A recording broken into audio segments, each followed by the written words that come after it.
Assalamualaikum warahmatullahi wabarakatuh. Kami dari kelompok 7, saya Laila Cahya Maulinda dan teman saya Lailatul Fuada dan Usman Kusbandi. Nah, di sini kami akan mempresentasikan isi kandungan dari surat Al-Quraisy, Al-Insyirah, Al-Kautsar dan Al-Maun. Nah, pertama yaitu surat Al-Quraisy. Surat Al-Quraisy ini diturunkan di kota Mekah, disebut surat Makkiyah yang terdiri dari 4 ayat. Surat ini menggambarkan kehidupan kaum Quraisy yang dianugerahi oleh Allah dengan keamanan yang dipelihara, makanan terjamin karena di sana ada Baitullah atau rumah Allah. Dan ini berlaku dari masa ke masa. Nah, isi kandungan dari surat Al-Quraisy ayat pertama yaitu kata Quraisy sendiri diambil dari kata At-Taqarusi yang berarti keterhimpunan, kekuatan, kesucian dari hal-hal buruk. Penamaan suku ini demikian untuk memuji mereka dalam persatuan dan kekokohan mereka serta sikap yang ditampakkan mereka dalam perdagangan. Nah, kaum Quraisy pada masa itu adalah kaum saudagar perantara yang menghubungkan perdagangan antara utara yaitu Syam dan selatan yaitu Yaman yang mereka lakukan sejak lama sebelum Islam datang. Allah mengingatkan kaum musyrikin Mekah yang mengaku sebagai pembela-pembela rumahnya dan tampil di bawah pimpinan suku yang paling berpengaruh di sana, yaitu suku Quraisy. Nah, selanjutnya isi kandungan ayat kedua yaitu Ibnu Zaid mengatakan bahwa memang kaum Quraisy itu melakukan 2 armada perdagangan atau kafilah. Perjalanan dagang orang-orang Quraisy pada musim dingin pergi ke negeri Yaman dengan jalur selatan yaitu Mekah, Thaif, Asir, Sa'a, dan pada musim panas mereka berdagang ke negara Syam atau Suriah dengan jalur utara Mekah, Madinah, Damaskus, Hunain, Badar, Ma'an. Nah, hal ini disebabkan karena tanah Arab yang tandus sehingga mereka dalam mencari rezeki dari Allah melalui jalur perdagangan. Mereka bepergian dengan tujuan untuk berniaga yang keuntungannya digunakan untuk keperluan hidup di Mekah dan untuk berkhidmat kepada Baitullah yang merupakan kebanggaan mereka. Ayat ketiga, Allah mengingatkan suku Quraisy khususnya dan umat Islam umumnya supaya bersyukur dengan rezeki yang diberikan dengan cara memanfaatkan sesuai dengan perintah Allah. Karena jaminan keamanan yang mereka peroleh saat perjalanan itu dan karena keuntungan material yang mereka raih itu bersumber dari Allah Subhanahu wa Ta'ala. Maka hendaklah mereka yakni kaum Quraisy penduduk Mekah itu menyembah Tuhan pemelihara dan pemilik rumah itu, yakni Ka'bah yang telah memungkinkan mereka meraih kedua manfaat sekaligus. Ayat keempat, hikmah dari adanya rumah Allah di tengah kota Mekah ini tiada putus-putusnya tiap tahun orang datang ke sana. Sementara itu mereka berniaga ke utara dan selatan. Tidak pernah negeri mereka jadi daerah tertutup sehingga selalu saja makanan mereka terjamin dan tidak ditimpa kelaparan disertai aman pula sebab tanah mereka itu dijadikan daerah terlarang. Sejak zaman Nabi Ibrahim tidak boleh orang berperang di situ. Tidak boleh buruannya diburu, tidak boleh tumbuhan-tumbuhan dirusak. Aturan ini dihormati oleh seluruh kabilah Arab turun-temurun. Selanjutnya yaitu isi kandungan surat Al-Kautsar. Surat Al-Kautsar yang pertama yaitu Inna Al-Kautsar memiliki kandungan yaitu terdapat sungai yang berada di Al-Jannah, surga, yang Allah Subhanahu wa Ta'ala berikan kepada Rasulullah SAW, dan terdapat kebaikan yang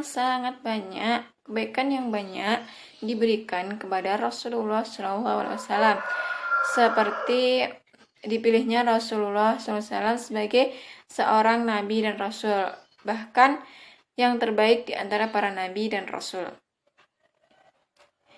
Dan diturunkan Al-Quran kepada beliau.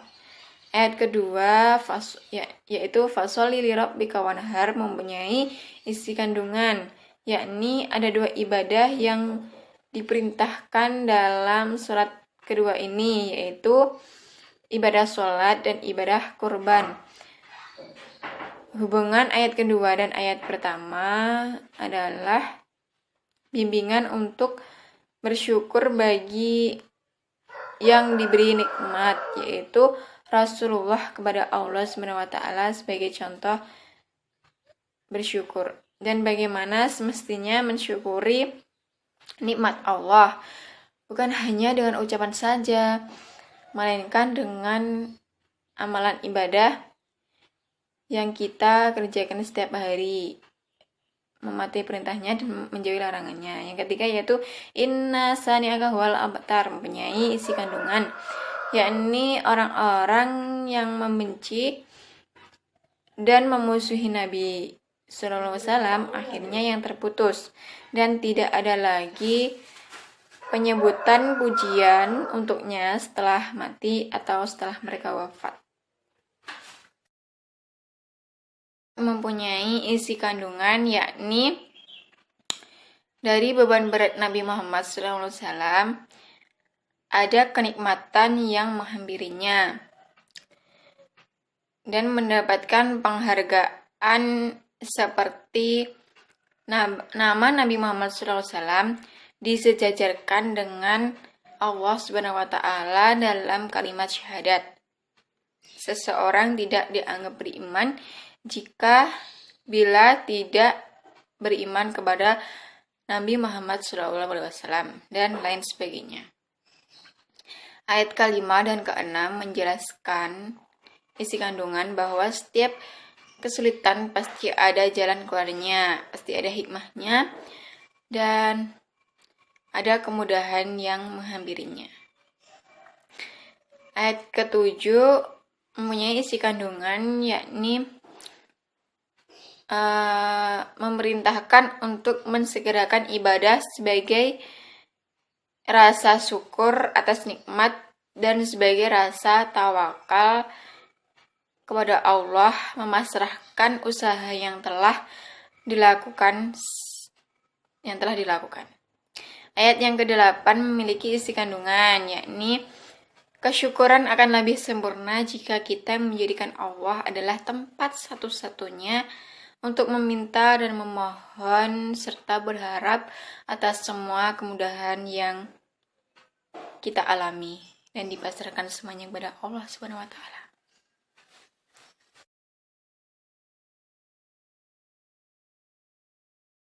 Isi kandungan surat Al-Quraisy dan Al-Insyirah tentang ketentuan rezeki Allah Subhanahu wa Ta'ala. Keduanya berisi tentang pemberian Allah yang telah menyediakan rezeki untuk kebutuhan manusia. Keduanya berisi tentang rezeki yang diberikan Allah Subhanahu wa Ta'ala kepada hambanya sangat banyak macamnya. Dalam surat Al-Quraisy dijelaskan bahwa rezeki Allah ada yang berupa harta, hasil perniagaan, makanan, rasa aman, dijauhkan dari rasa cemas. Adapun dalam surat Al-Insyirah disebutkan beberapa rezeki Allah Subhanahu wa Ta'ala, antara lain sikap lapang dada dalam berdakwah, diringankan dari beban yang terasa berat dalam berdakwah. Kemudian dalam surat Al-Quraisy dijelaskan bahwa rezeki Allah Subhanahu wa Ta'ala akan diperoleh dengan usaha yang dilakukan manusia, seperti berdagang. Adapun dalam surat Al-Insyirah terdapat perintah memanfaatkan waktu. Waktu sangat berharga bagi manusia. Dengan demikian manusia wajib berusaha mencari rezeki Allah Subhanahu wa Ta'ala untuk memenuhi kebutuhannya. Selanjutnya yaitu menerapkan isi kandungan surat Al-Quraisy dan Al-Insyirah tentang ketentuan rezeki Allah Subhanahu wa Ta'ala dalam kehidupan, yaitu dengan cara memanfaatkan waktu sebaik-baiknya untuk kegiatan yang bermanfaat dan berdaya guna sesuai petunjuk agama, tidak bermalas-malasan sehingga waktu tidak terbuang sia-sia, berusaha dengan sungguh-sungguh dalam mencari rezeki Allah Subhanahu wa Ta'ala menjaga diri agar tidak melanggar norma agama saat berusaha sehingga hasil yang diperoleh halal dan diridhoi Allah Subhanahu wa taala. Mensyukuri hasil yang diperoleh sesuai petunjuk agama, memanfaatkan hasil yang diperoleh sebaik-baiknya untuk kepentingan agama dan manusia. Yang terakhir yaitu menggunakan hasil yang diperoleh sesuai ketentuan agama. Materi selanjutnya mengenai kandungan surat Al-Ma'un. Surat Al-Ma'un memiliki arti yaitu barang-barang yang berguna. Surat Al-Ma'un merupakan surat yang ke-107. Surat Al-Ma'un terdiri dari 7 ayat. Surat tersebut tergolong surat Al-Makiyah. Asbabun nuzul pada surat Al-Ma'un ini adalah terdapat pada ayat ke-4 sampai yang ke-7. Yang dimaksudkan ialah orang-orang munafik pada saat itu mempertontonkan sholatnya terhadap kaum muslimin, dan mereka meninggalkan kewajiban sholatnya tersebut jika tidak dilihat oleh kaum muslimin. Oleh sebab itu, surat ini diturunkan atau diperuntukkan untuk orang yang seperti itu. Selanjutnya saya akan membacakan surat Al-Ma'un dari ayat 1 sampai 7 beserta artinya. Bismillahirrahmanirrahim.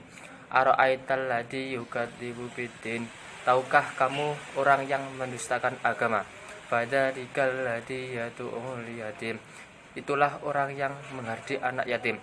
Wala yahuddu ala ta'amil miskin, dan tidak menganjurkan memberi makan orang miskin. Fawailul lil musallin, maka celakalah bagi orang-orang yang salat. Alladzina hum an shalatihim sahun, yaitu orang-orang yang lalai dari salatnya. Alladzina hum yuraun, orang-orang yang berbuat riya. Wa yamnaunal maun, dan orang yang enggan menolong dengan barang yang berguna. Selanjutnya kita akan membahas tentang isi kandungan ayat yang tadi saya bacakan. Saya memetakan menjadi 3 kategori dalam surat Al-Ma'un ini. Yang pertama yaitu golongan orang yang mendustakan agama. Kemudian yang kedua, golongan orang yang diancam dengan neraka wail. Kemudian yang ketiga, golongan yang enggan memberikan bantuan. Selanjutnya kita akan bahas satu persatu. Golongan yang pertama, golongan orang yang mendustakan agama. Orang yang masuk dalam kategori ini dalam surat Al-Ma'un adalah alladzi yukadzibu biddin. Adalah 2 orang yang kemudian akan dijelaskan lebih luas sebagai berikut. Pertama, orang yang masuk dalam golongan ini adalah orang yang alladzi yad'ul yatim, yaitu orang yang menelantarkan anak yatim, tidak memberikan hak yang seharusnya diterima, tidak memberikan makan kepadanya, dan berbuat zalim kepadanya. Itulah orang yang masuk makna dari orang yang menelantarkan anak yatim. Kemudian yang kedua, orang yang tidak menganjurkan memberi makan kepada orang yang miskin. Dalam surat wala yahuddu ala ta'amil miskin juga memiliki makna enggan menasihati orang memberi makanan kepada orang yang membutuhkannya. Ayat ini juga mengandung arti kalau saja orang yang tidak menganjurkan akan dikecam, apalagi orang yang memiliki kelonggaran dalam rezeki tentu lebih dikecam.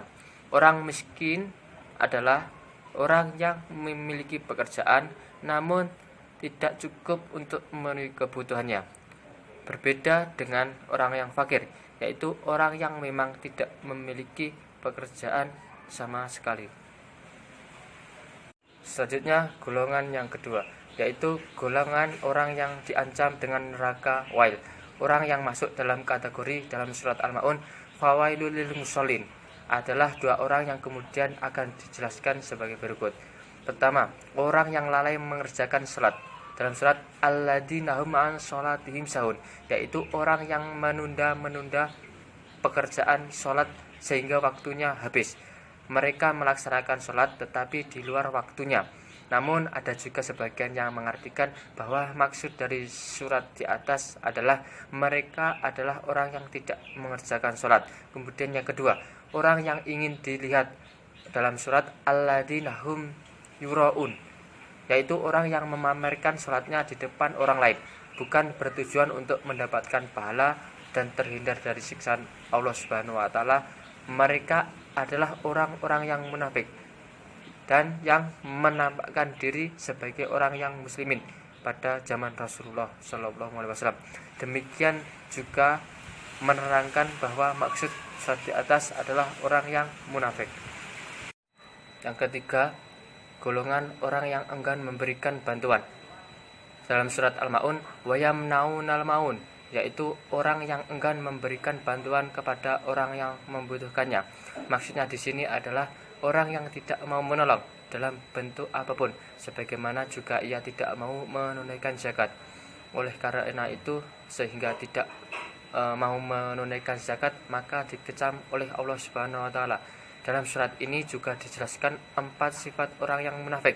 Pertama, al-bukhul, kikir. Kemudian kedua, tarhu as-sholah, yaitu orang yang meninggalkan sholat. Kemudian yang ketiga, riya, pamer dalam melaksanakan sholat. Kemudian yang keempat terakhir, maknu az-zakah, yaitu orang yang enggan menunaikan zakat. Dari paparan surat Al-Maun beserta isi kandungannya tersebut, kita bisa ambil hikmahnya. Pertama, yaitu kita senantiasa harus berusaha untuk menjaga sholat, kewajiban kita sebagai umat Islam, yakni sholat 5 waktu. Jangan sampai dengan padatnya aktivitas kita tidak bisa bisa melaksanakan sholat waktu dengan baik dan tepat waktu.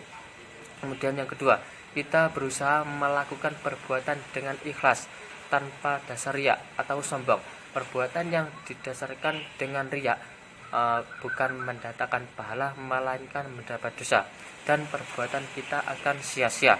Kemudian yang terakhir, ketiga, kita selalu berusaha untuk senantiasa bisa menolong orang lain dengan barang yang berguna. Selanjutnya, materi tentang keterkaitan surat Al-Maun dan surat Al-Kautsar yang sudah dijelaskan di awal oleh teman saya. Yang pertama, kedua surat tersebut sama-sama mendidik umat Islam agar memiliki kepedulian sosial. Yang kedua, kepedulian sosial dalam surat Al-Kautsar diwujudkan dengan bentuk penyembelihan kurban, kemudian daging kurban supaya didistribusikan kepada orang-orang yang memerlukannya, terutama fakir miskin. Inilah bentuk kepedulian yang dimaksud. Kemudian yang ketiga, kepedulian sosial dalam surat Al-Maun diwujudkan dengan bentuk pertama menyantuni dan tidak menyia-nyiakan anak yatim. Kemudian yang kedua, peduli terhadap nasib atau keadaan orang-orang yang miskin. Kemudian yang ketiga, suka membantu atau meringankan beban orang yang memberikan sesuatu dan meringankan bebannya. Kemudian yang terakhir, enggan memberikan bantuan atau bersifat kikir terhadap sesama yang membutuhkan merupakan bentuk pendustaan terhadap ajaran agama.